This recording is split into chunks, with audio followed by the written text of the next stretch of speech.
اب امام مسلم اس کو کنکلوڈ کر رہے ہیں. امام مسلم فرماتے ہیں ہم نے حدیث کے راویوں کے بارے میں اہل علم کا کلام، ضعیف راویوں کی جو تفصیل بیان کر دی اور ان کی روایتوں کے ساتھ جن عیوب اور نقائص کا ذکر کیا وہ صاحب فراست کے لیے کافی ہیں. اگر وہ تمام تنقیدی اقوال نقل کیے جاتے جو راویان حدیث کے متعلق علماء حدیث نے بیان کیے ہیں تو ہماری کتاب بہت لمبی ہو جاتی. ائمہ حدیث نے راویوں کا عیب کھول کر بیان کر دینا ضروری سمجھا، اور جب ان سے اس کے بارے میں فتویٰ لیا گیا تو انہوں نے فتویٰ بھی دیا کہ عیب بیان کرنا ضروری ہے.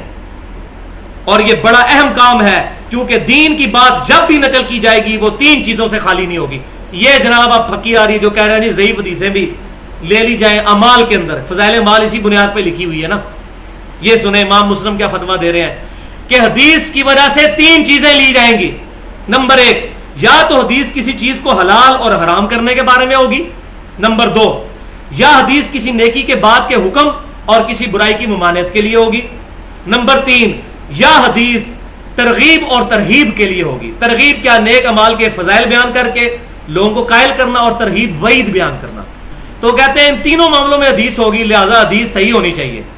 اس بات سے پتہ چلی کہ فضائل کے اندر بھی ضعیف حدیث امام مسلم رحمۃ اللہ علیہ کے نزدیک ایکسیپٹیبل نہیں ہے. جب حدیث کا کوئی راوی خود سچا اور امانت دار ہو، آپ کہہ رہے ہیں چاہے جتنا مرضی نیک ہو، اگر اس نے غلط حدیثیں بیان کی ہیں وہ بھی فارغ ہو جائے گا.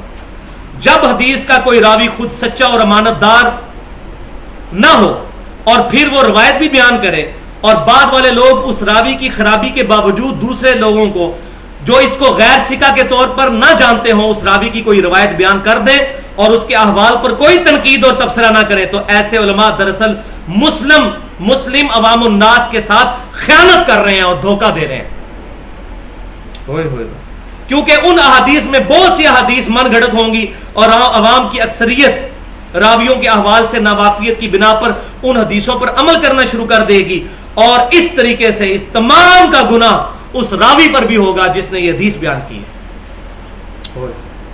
صحیح احادیث جن کو معتبر اور ثقہ راویوں نے بیان کیا ہے اس قدر کثرت کے ساتھ موجود ہے کہ ان کی موجودگی میں ان باطل اور من گھڑت حدیثوں کو مطلقاً ضرورت ہی باقی نہیں رہتی بیان کرنے کی.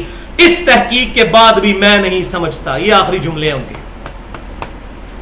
وہ کہتے ہیں اس تحقیق کے بعد میں یہ نہیں سمجھتا کہ کوئی بھی شخص اپنی کتاب میں مجہول، غیر ثقہ اور غیر معتبر راویوں کی احادیث نقل کرے گا، خصوصاً جب کہ وہ سند حدیث کی سند سے بھی واقف ہو. اور اب آڑا گاڑا فتویٰ کہتے ہیں ہاں وہ شخص وہ اس طرح کی حدیثیں بیان کر سکتا ہے سوائے اس شخص کے کہ جو لوگوں کے نزدیک اپنا کثرت علم ثابت کرنا چاہتا ہو اور اس مقصد کے حصول کے لیے باطل اور من گھڑت اسناد کے ساتھ احادیث پیش کرنے میں ذرا بھی خوف اور ہچکچاہٹ محسوس نہ کرے تاکہ لوگ اس کے وسیع علم اور زیادہ حدیثیں جمع کرنے پہ اس کو بڑی داد دیں.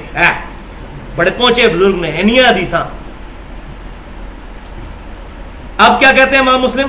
لیکن جو شخص بھی ایسے باطل طریقے کو اختیار کرے گا تو اہل علم اور عقل مند لوگوں میں ایسے عالم کی کوئی وقت نہیں رہے گی، کوئی عزت نہیں رہے گی، اور ایسا شخص عالم کہلوانے کے بجائے جاہل کہلوانے کا حقدار ہے.